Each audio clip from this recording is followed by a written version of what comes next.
Hello guys, Gaming Theater here and welcome to my channel. Today the topic that we're going to be discussing is how to optimize ray tracing. Well, to optimize your game, you first have to know the different types of ray tracing techniques and how to implement them and in which case they are most noticeable. I'm not really going to go too much in depth about it because I have made a separate video showcasing the different types of ray tracing, their visual effect and their FPS impact. I'll link to it in the description. But I am going to give a quick overview of the different types of ray tracing methods. So let's start.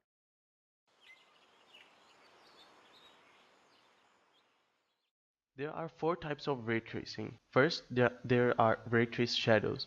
This Raytrace method truly shines in area with a lot of objects, but the greater the number of objects, the greater the performance impact will be. What Raytrace Shadows do is make the shadows much more softer and their transition from their shadows to their surrounding area looks much better. The Raytrace Shadows have mild to severe performance impact, but that depends on the number of objects in your scene as well as the complexity of the scene. Raytraced Ambient Occlusion. This adds shadow effects to areas in which there are no shadows but should be, and it also brightens up the scene where there is no light but should be. It has a mild performance impact, but again it depends on the scene. The greater the complexity, the greater the FPS impact. Raytrace Reflections.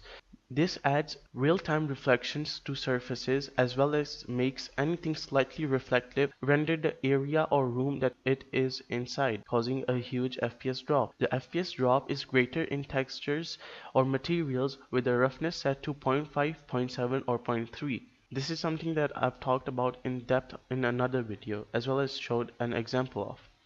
It makes the scene look much better, but the FPS drop makes the game almost unplayable if not used right or if used in excess. Raytrace Global Illumination. This calculates the light bounces and then lights up the room accordingly. Any areas that are completely dark will be lit up thanks to Raytrace Global Illumination, but it causes a huge FPS drop. Okay, now that we have got that out of the way, let's talk about optimization. I'm going to use the map that I have benchmarked previously to show the difference optimization can make in terms of FPS. I'll link to the benchmark video in the description.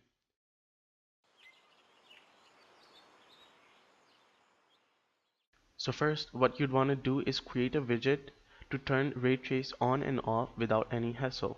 To do this, create a new folder inside your content browser. Let's name it widgets. Open it up and create a new widget blueprint which can be found in the user interface setting by right clicking, and let's name it RT on off example. Open it up. Now add a total of 4 buttons, one for each ray trace setting button, and just drag and drop it here. And add a text to know what this button is for. Drag and drop it over the button so that the text will now be a child component of this button. Select the button, just search for size to content to size the button according to the text that will be inside this button. Now you have created this button, add another button. Now we have these for the ray tracing settings, and add one more for the reset switch. Add a text to each of these buttons so you know what each button does. Select all of these buttons and just hit size to content. Now they will size to the text that is inside these buttons. Now let's change the text block to reflect which setting it's going to change. So in here I'll type in Raytrace Shadows and hit enter.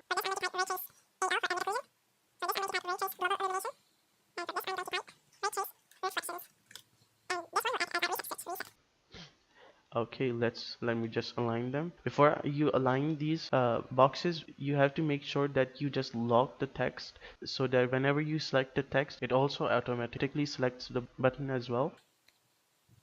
Okay, now that we have it locked, let's align it. Now for this Raytrace Shadows, click on this Raytrace Shadows button and scroll to the bottom. Click on this plus which is next to on-clicked event. Now it will open up the graph tab. Just drag out a node and hit flip flop. This will add a flip-flop knob to switch between on and off states between the ray trace techniques. Let's drag out the A of the flip-flop node and search for console and add this function execute console command. And in the command box, type in art.raytracing.shadows space 1 and hit enter. Drag out this output node from the execute command console and type in print, search for print string and just print on. Now let's copy both of these and paste them here and connect them to the B output node of flip-flop. And now what we want to do is turn off ray tracing when we press the button the second time. So r.raytracing shadows, this time in place of 1 I'm just going to type in 0, and this will ensure that the first time I click the Raytrace Shadows button, it will turn on Raytrace Shadow, and the second time I press it, it will turn off the Raytrace Shadows. Now we want to do this for every button event, so let's just rename this button to RT Shadows to make it easier to understand what each button does. Go to graph, and now click on this button and click on the on clicked event to add them to the graph. Now that we have the nodes for the Raytrace Shadows, the Raytrace Ambient Occlusion, Raytrace Global Illumination, Reflection, and Reset. Now what you want to do is copy this and paste it here. Just plug this in here. Now since this is for Raytrace Ambient Occlusion, I'm going to change this part and just type in Ambient Occlusion, and that's it. Let me just copy this and paste this in place of shadows and its space. That's it. That's all you have to do to turn on and off ray tracing. Reflections. Copy, paste. For Raytrace Global Illumination, all you have to change is in place of ambient occlusion, just type in Global Illumination and set it to 1. Do the same for this as well and set it to 0.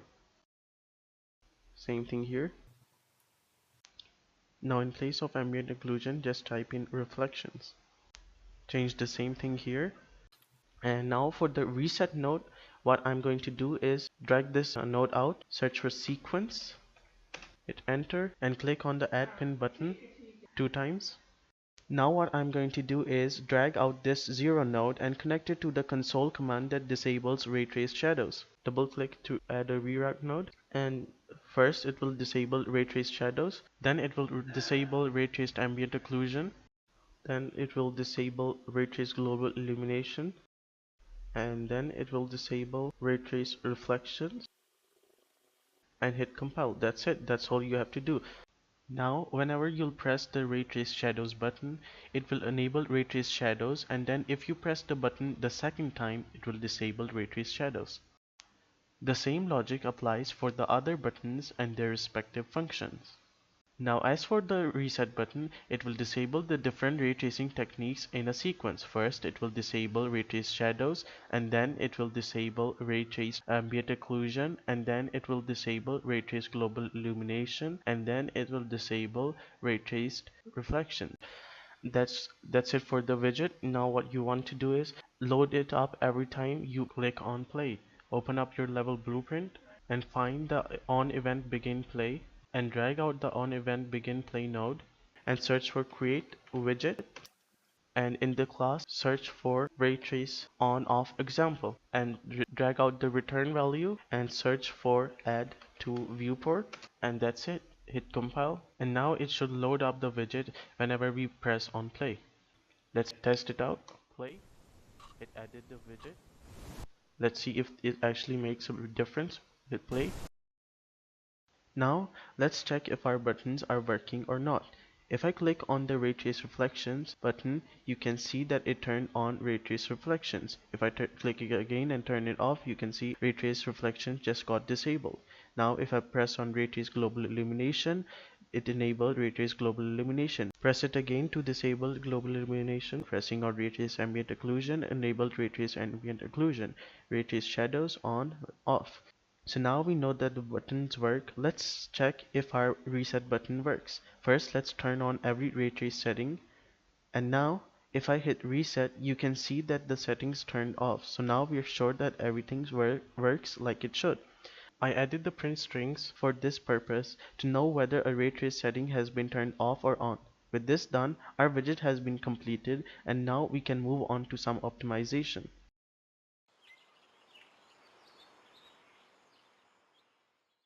Okay, now that you have a widget from which you can turn Raytrace on and off without having to type any console commands, you can proceed to the very first step of optimization, which is to recognize which areas benefit from ray tracing. So let's start.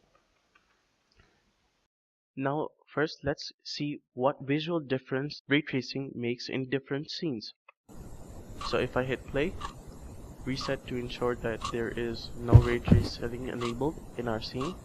Now if I enable Raytrace Shadows, you can see there is a little difference. The difference being the shadows getting cast by the glass, as well as the shadow from this ball is more defined when I turn on Raytrace Shadows.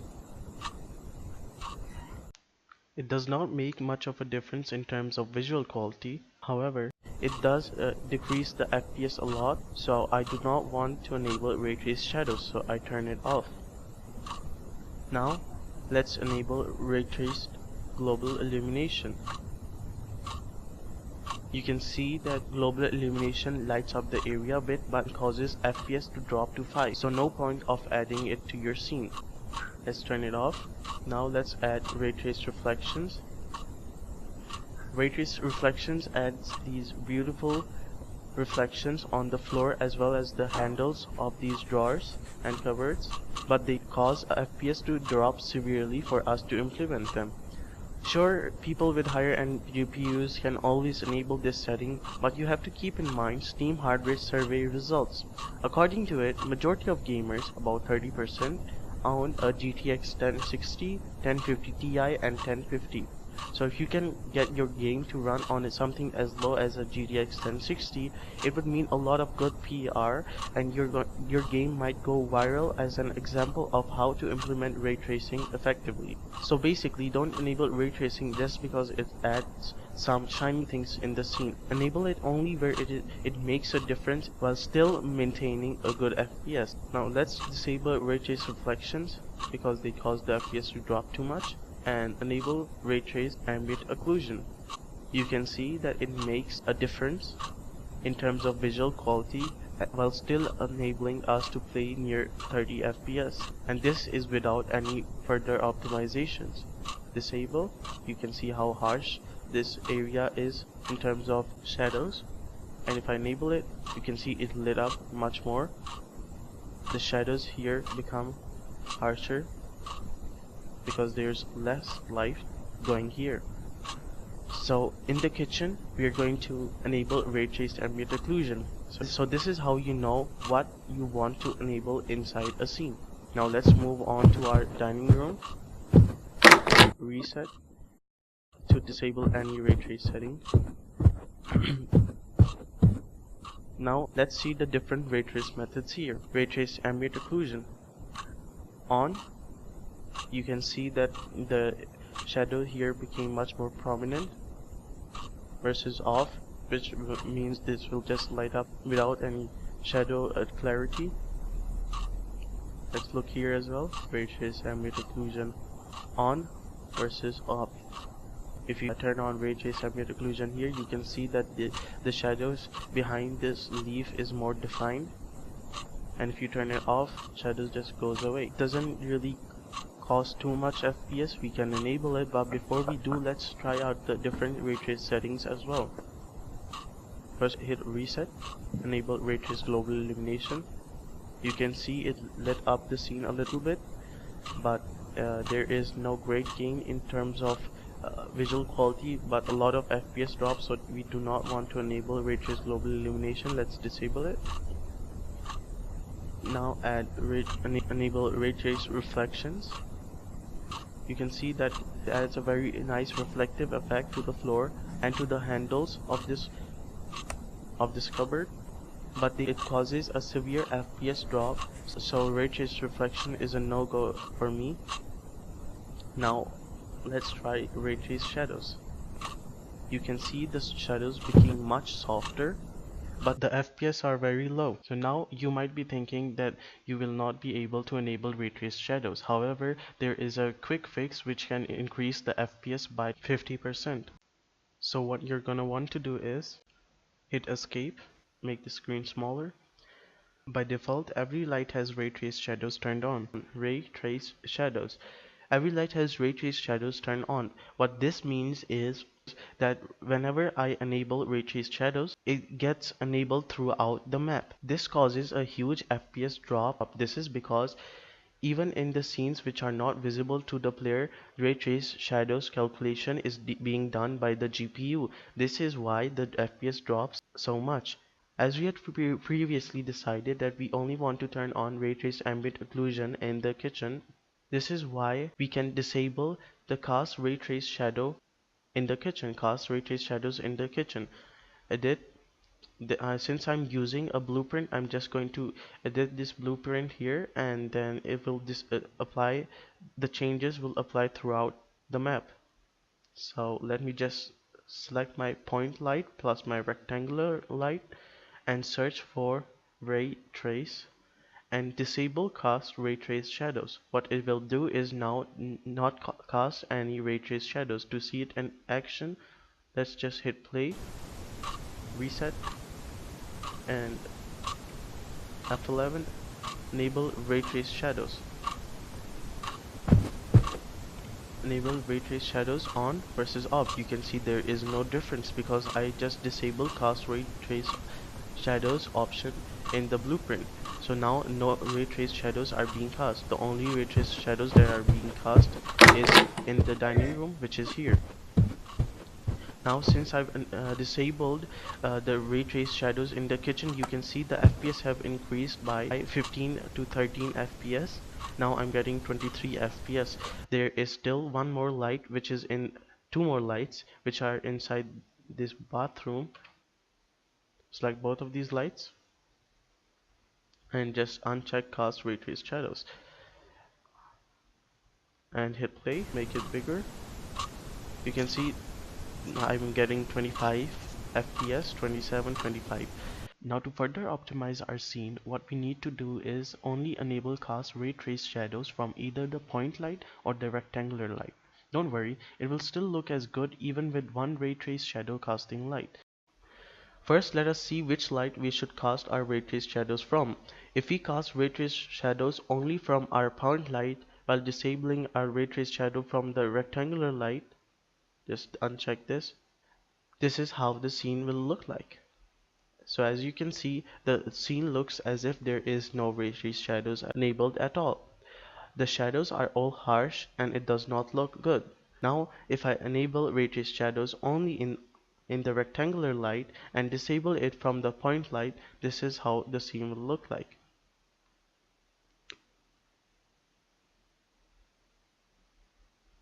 This is how the scene will look like. You can see it made a difference in terms of shadows from here. And if I hit play, now if I go full screen, now you can see that we are able to gain up to 5 more FPS from the same scene that was previously getting 25 FPS. Now 5 FPS may not seem a lot, but you have to keep in mind it is still a 20% improvement as compared to our previous scene. Now if you look closely, you can see that the shadows here are too harsh and there is a double shadow being cast from this bookshelf. If you haven't guessed already why it happens, this happens because the shadow is getting made from both the rectangular light, which casts Raytrace shadows, and the point light, which casts normal shadows. Raytrace shadows help us cast soft shadow, whereas the traditional shadows are very harsh. This is why we get a harsh shadow from objects in our scene. To stop this from happening, what you'll want to do is select the light which has Raytrace Shadows enabled, which in my case is the rectangular light, and search for channel and just tick the box of channel 1. Now select all the assets that this light falls on and change their channel from 0 to 1. Tick the channel 1 and untick channel 0, you can see the shadows have now become much softer. If I enable this, you can see the shadow that is getting cast from the traditional light is very harsh. And if I just enable shadows from this rectangular light only, which is the ray traced light, you can see how soft this shadow is and how the scene would look like if it were in real life. Now I have to also do this for the table. Now you can see that the light getting cast is very soft. This is because the objects light up only from lights that are in channel 1. Since our ray trace light is on channel 1, while the ordinary light is on channel 0 only the ray trace light will shine on the objects, which have their lighting channel set to 1. But the normal light will not shine on it nor cast a shadow. Now that that's out of the way, let's move on to our bathroom and hit play. Let's see which setting will make the most difference. First, let me just hit reset. If I enable Raytrace Shadows, there will be no difference but only a FPS drop. Raytrace Ambient Occlusion, no difference here as well, since there is no depth to shade in, but there is only FPS drop. Raytrace Global Illumination, it only brightens up the scene a bit, such as here, but it drops the FPS too much for me to enable it. Raytrace Reflections, you can see that Raytrace Reflections add nice reflections to anything that has its roughness set below 1. So in this case, I've set the roughness to 0. Here as well, I've set the roughness to 0. I have set it to 0 because any value in between will cause a huge FPS drop. Now Raytrace Reflection is the only setting that makes a huge difference, so we can enable Raytrace Reflections in the washroom. However, there is one problem, which is the FPS. To fix the low FPS, what you have to do is set up level streaming.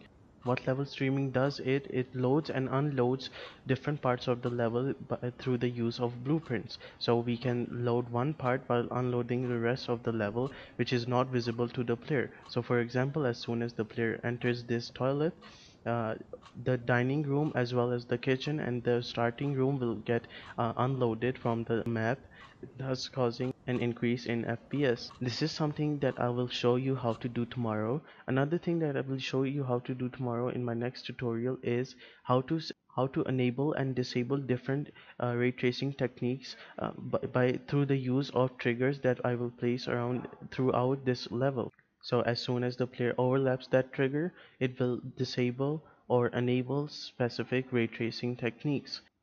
So hope I'll see you guys tomorrow in my next video, and please do like, share and subscribe for more.